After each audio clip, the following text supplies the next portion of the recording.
Hello दोस्तों, मैं हूं भुवनेश और स्वागत करता हूं आपका 746 वर्ल्ड यूट्यूब चैनल में। हम आ चुके हैं कक्षा 9th के एनसीईआरटी के चैप्टर नंबर 2 बहुपद पर। आज हम इसकी प्रश्नावली 2.1 को सॉल्व करेंगे। तो दोस्तों, हम हैं प्रश्नावली 2.1 पर। इसमें सवाल नंबर 1 है, निम्नलिखित व्यंजकों में कौन कौन एक चर में बहुपद हैं और कौन कौन नहीं हैं, कारण के साथ अपने उत्तर दीजिए। तो दोस्तों, मैंने इन सवालों को अपने कॉपी पर नोट कर लिया है। अब हमको ये बताना है कि इन दिए गए बहुपदों, इन दिए गए बीजीय व्यंजकों में हमारे कौन कौन से एक चर में बहुपद हैं और कौन कौन एक चर में बहुपद नहीं है। तो दोस्तों, सबसे पहले हम सवाल नंबर 1 पर आ जाते हैं। इसमें हमको दिया गया है बीजीय व्यंजक है हमारा 4x² - 3x + 7। तो दोस्तों, सबसे पहले मैं आपको ये दोबारा बता देता हूँ कि बहुपद के लिए आवश्यक क्या है। तो बहुपद के लिए सबसे पहले आवश्यक है कि जो हमारा बीजीय व्यंजक दिया गया है उसमें बीजीय व्यंजक में चर जो होगा उस चर की घात ऋणेतर पूर्णांक होना चाहिए। क्या होना चाहिए? ऋणेतर पूर्णांक।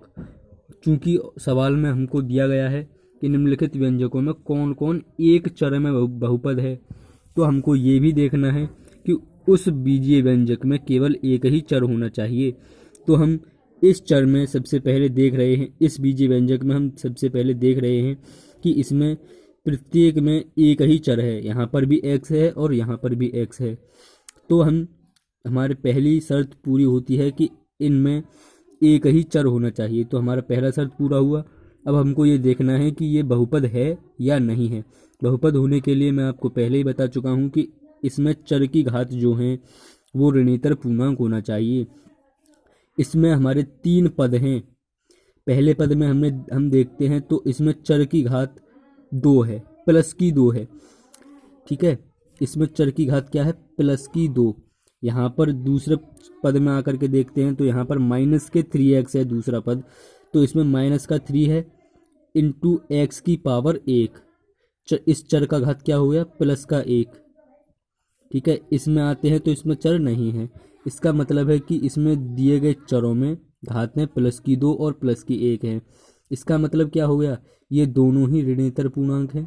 जब ये दोनों ही ऋणेतर पूर्णांक हैं तो इसका मतलब हो गया कि ये दिया गया बीजीय व्यंजक एक बहुपद होगा, क्योंकि इसमें प्रत्येक चर की घातें ऋणेतर पूर्णांक हैं।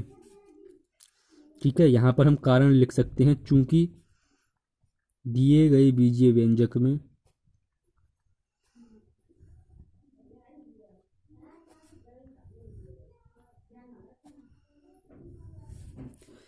प्रत्येक चर का घात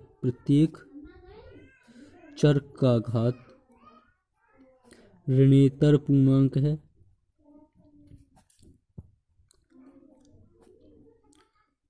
इसलिए दिया गया बीजीय व्यंजक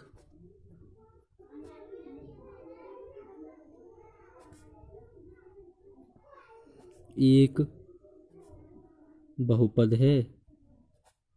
ठीक है, इसी प्रकार से हम इसका उत्तर लिख सकते हैं, क्योंकि इसमें हमारे सवाल में पूछा गया है कारण के साथ अपना उत्तर दें।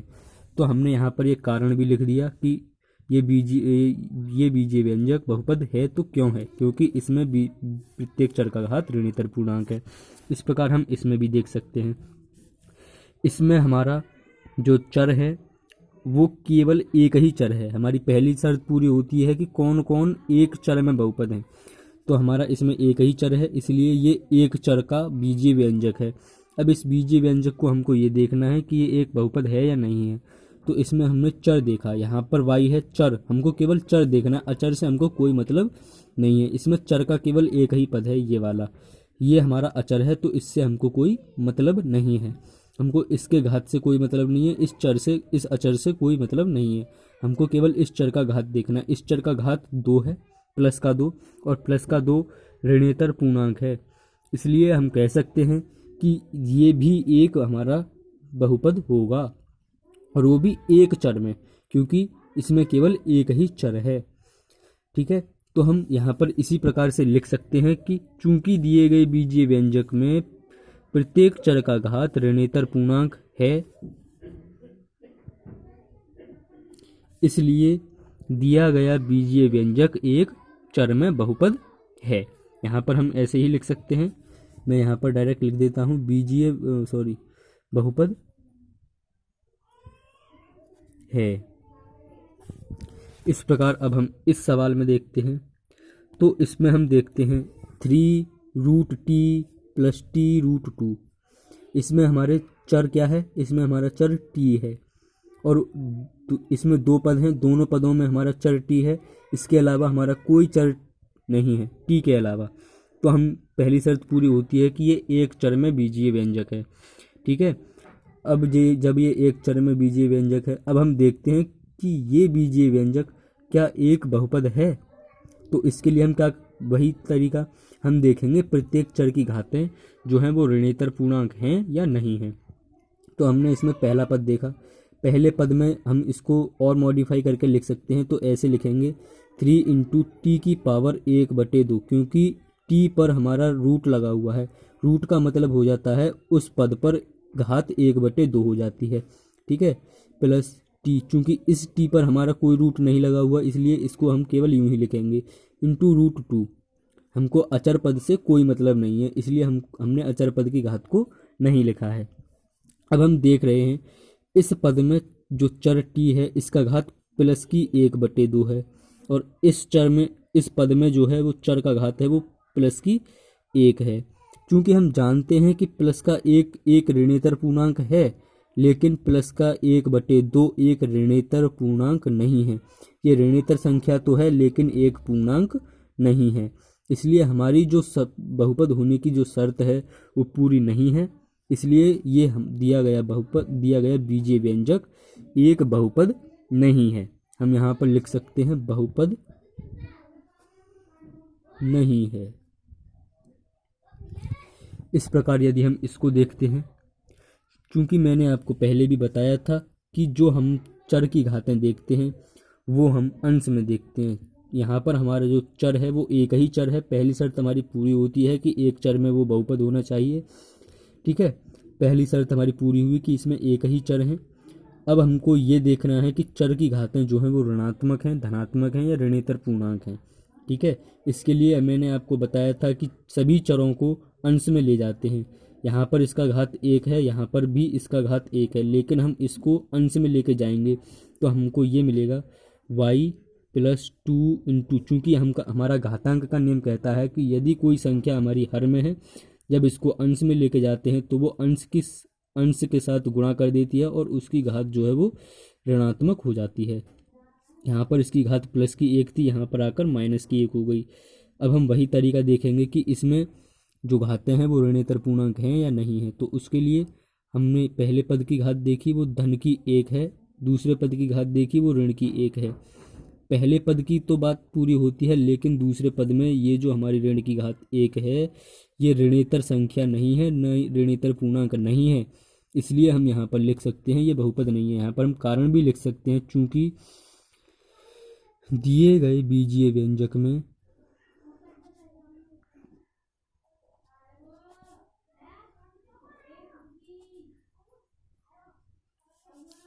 चर y की घात ऋणेतर पूर्णांक, यहाँ पर हम एक और शब्द जोड़ सकते हैं, प्रत्येक चर का घात ऋणेतर पूर्णांक नहीं है,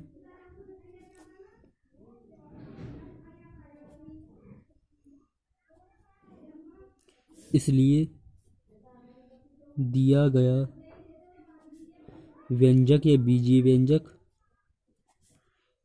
एक चर में या किसी भी चर में, क्योंकि इसमें एक चर तो है ही है लेकिन ये बहुपद भी नहीं है, एक चर में बहुपद नहीं है। यहाँ पर हम इस कारण को ऐसे भी लिख सकते हैं कि दिए गए बीजीय व्यंजक में पद 2y⁻⁻1 में चर y की घात -1 ऋणेतर पूर्णांक नहीं है, इसलिए दिया गया व्यंजक एक चर में बहुपद नहीं है। अब हम इस पाँचवें सवाल पर आते हैं। पाँचवें सवाल में हम देखते हैं कि 1, 2, 3 पद हैं। प्रत्येक पद में अलग अलग चर हैं, x, y, t। प्रत्येक पद में अलग अलग चर हैं। तो हमारी पहली शर्त यहाँ पर खारिज होती है कि इसमें एक चर में बहुपद होना चाहिए, लेकिन इसमें हमारे 3 चर हैं। यदि ये बहुपद होता भी है तो ये हमारा जो सवाल है उसकी सत्य की श्रेणी में नहीं आता है। अब हमको ये देखना है कि ये बहुपद है या नहीं है। तो हम देखते हैं x एक चर है, इसकी घात जो है वो प्लस की 10 है, जो ऋणेतर पूर्णांक है। y को देखते हैं, इसकी घात प्लस की 3 है, जो भी एक ऋणेतर पूर्णांक है। t देखते हैं, तीसरा पद t, इसका घात प्लस का 50 है, ये भी एक ऋणेतर पूर्णांक है। लेकिन इसमें प्रत्येक पद में जो हमारे चर दिए हुए हैं उनका घात एक धनात्मक संख्या है, ऋणेतर पूर्णांक है, इसलिए ये एक बहुपद है। लेकिन हमारा सवाल कह रहा है कि वो एक चर में बहुपद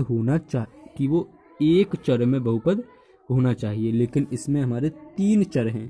तो हमारा इसका उत्तर है कि ये एक बहुपद तो है, लेकिन ये एक चर में बहुपद नहीं है, क्योंकि इसमें 3 चर हैं। अब हम अगले सवाल पर आ जाते हैं। निम्नलिखित में प्रत्येक में एक्स स्क्वायर का गुणांक लिखिए। एक्स स्क्वायर का गुणांक से क्या मतलब है? जो हमारा बहुपद दिए गए हैं उनमें से एक्स स्क्वायर वाला पद देखना है, उस पद में एक्स स्क्वायर के अलावा जो कुछ भी उस एक्स स्क्वायर से गुणा कर रहा है वही उसका गुणांक कहलाएगा। गुणांक का मतलब ही होता है कि जिसका हमको गुणांक देखना है उससे गुणा करने वाला। तो मैंने पहला सवाल लिख लिया है। इसमें हमारा लिखा हुआ पहला अचर पद है, दूसरा चर की 2 घात वाला पद है, तीसरा हमारा चर की 1 घात वाला पद है। इसमें एक ही चर है, ये एक चर में ही बहुपद है। तो हम सबसे पहले इसको मानक रूप में लिख लेते हैं। तो मानक रूप में लिखेंगे तो सबसे पहले सबसे बड़ी घात वाला पद यानी कि चर की 2 घात वाला एक पद, x की पावर 2, फिर चर की 1 घात वाला पद, फिर अचर पद। ये हमारा मानक रूप हो गया। अब हम इसमें क्या देखना है? हमको इसमें देखना है एक्स स्क्वायर का गुणांक। तो इसमें एक्स स्क्वायर वाला पद ये वाला है, इसमें हमको इसके साथ गुणा करने वाला पद देखना है। तो दोस्तों इसमें हम इसको मॉडिफाई करके ऐसे भी लिख सकते हैं, 1 गुणा एक्स स्क्वायर धन एक्स धन 2। इसका मतलब है कि एक्स स्क्वायर से 1 गुणा कर रहा है, तो इसका गुणांक क्या हो गया? एक्स स्क्वायर का गुणांक बराबर 1, वो भी कहेगा प्लस का 1। अब हम इस सवाल में देखते हैं। इस सवाल को हम ऐसे भी लिख सकते हैं, π/2 एक्स स्क्वायर प्लस एक्स को π/2 dot x square plus x, क्योंकि हमको केवल क्या करना है? एक्स स्क्वायर का गुणांक निकालना है, तो हम केवल एक्स स्क्वायर वाले पद को ही देखेंगे। तो हमने इसमें देखा एक्स स्क्वायर से गुणा कौन कर रहा है? π/2 का आएगा प्लस का, तो इसका गुणांक क्या हो गया? एक्स स्क्वायर का गुणांक बराबर π/2। इसी प्रकार हमने देखा इसमें ये हमारा है √2x - 1। इसमें हमारा एक्स स्क्वायर का कोई पद नहीं है, इसके लिए हमने क्या करा? तो हमने इसमें देखा एक्स स्क्वायर का कोई भी पद नहीं है, इसके लिए हमने क्या करा? √2x - 1 प्लस 0, हमने इसमें 0 जोड़ दिया, क्योंकि किसी भी संख्या में 0 जोड़ें या घटाएं उससे कोई फ़र्क नहीं पड़ता। तो हमने इसमें 0 जोड़ दिया। अब हमने क्या किया? √2x - 1 प्लस 0 में हमने एक्स स्क्वायर से गुणा कर दिया, तो अब इसमें हमारा एक्स स्क्वायर का पद आ गया। तो अब हम केवल इस पद को देखेंगे, तो इस पद में एक्स स्क्वायर के साथ गुणा कौन कर रहा है? 0, तो इसका मतलब हो गया एक्स स्क्वायर का गुणांक बराबर 0। इसी प्रकार से आप बाकी क्वेश्चन कर सकते हैं। तीसरा सवाल है, हमको 35 घात के द्विपद का और 100 घात के एक पदी का एक एक उदाहरण देना है। मैं आपको पहले ही बता चुका हूँ कि किसी भी बहुपद का घात जब हम देखते हैं तो उसमें सबसे ऊंची घात वाले पद की घात को देखा जाता है, ठीक है।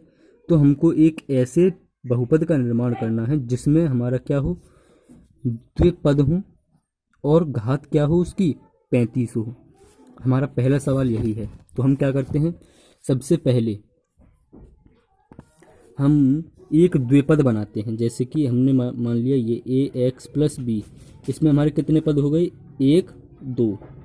तो हमारी पहली शर्त पूरी होती है कि हमको द्विपद का निर्माण करना है। दूसरी शर्त है इसमें कि उसका घात होना चाहिए 35।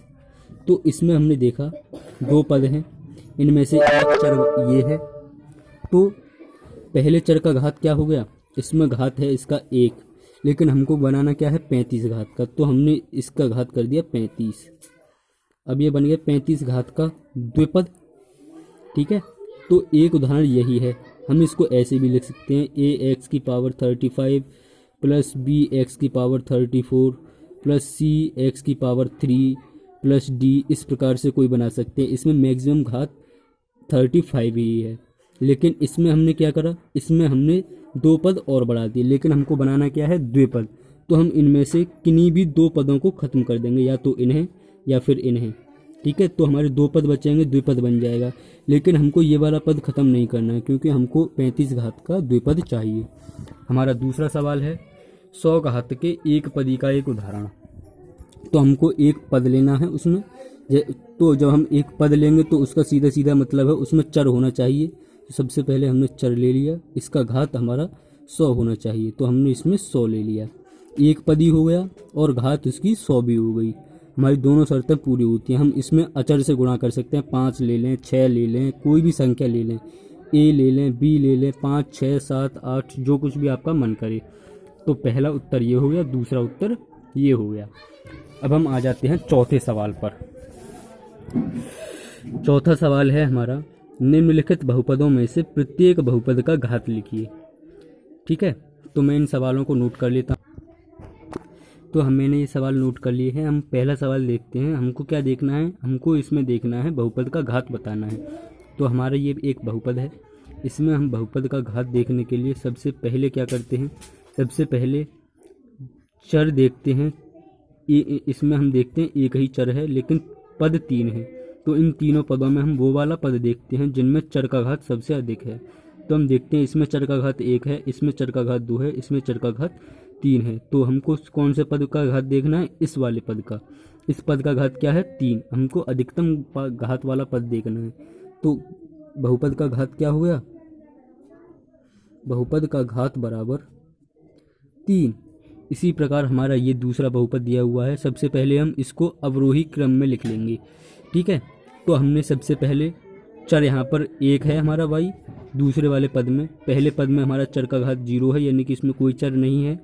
तो हमने सबसे पहले दूसरा पद ले लिया। और ध्यान देने की बात यह है, हम जो भी पद आगे पीछे करते हैं उसको चिन्ह सहित करते हैं। इस पद का घात, इस पद का चिन्ह जो है वो ऋणात्मक है, तो हम इसको पहले लेके आएंगे, तो इसको चिन्ह सहित लेके आएंगे। तो मैंने माइनस के वाई स्क्वायर को पहले लिया, और इसका यहाँ पर चिन्ह जो है वो प्लस का है, तो इसको हम बाद में ले गए, तो हम प्लस का चिन्ह भी ले जाएंगे।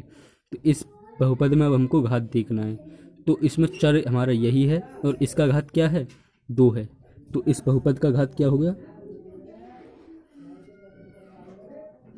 बहुपद का घात बराबर 2। इसी प्रकार इस तीसरे सवाल में देखते हैं।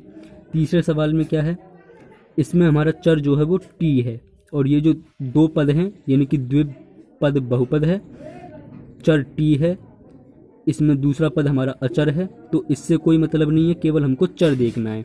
चर में इसका घात क्या है 1, तो इस बहुपद का घात क्या हो गया, बहुपद का घात बराबर 1। इसी प्रकार इसमें देखते हैं, इसमें केवल संख्या लिखी हुई है 3, इसमें कोई चर नहीं है, तो हमको इसका घात बताना है, जबकि ये एक बहुपद है। तो बहुपद कैसे है, हम इसको लिख सकते हैं, 3 को हम ऐसे लिख सकते हैं 3 गुणा 1। और मैं आपको पहले ही बता चुका हूँ कि यदि हमारी कोई संख्या x है, उस पर घात 0 है, तो उसका मतलब होता है 1, यानी कि उसका मान 1 के बराबर होता है, यानी कि 1 का मान इसके बराबर होगा। तो हम 1 की जगह पर इसको लिख सकते हैं, यानी कि 3 इंटू एक्स की पावर 0। एक्स की पावर 0 का मतलब 1 की गुणा 3 में करते हैं तो हमको 3 ही मिलेगा। तो अब इसमें हमारा चर आ गया x। अब इस चर का घात क्या है 0, तो इस बहुपद का घात क्या हो गया, बहुपद का घात बराबर 0, यानी कि ये एक हमारा शून्य बहुपद है।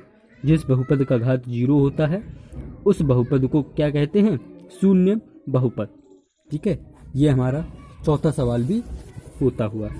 अब हमारा 5वां सवाल है, बताइए कि निम्नलिखित बहुपदों में कौन कौन बहुपद रैखिक हैं, कौन कौन द्विघाती हैं, कौन कौन त्रिघाती हैं। तो मैं आपको एक बार पुनः स्मरण करा देता हूँ।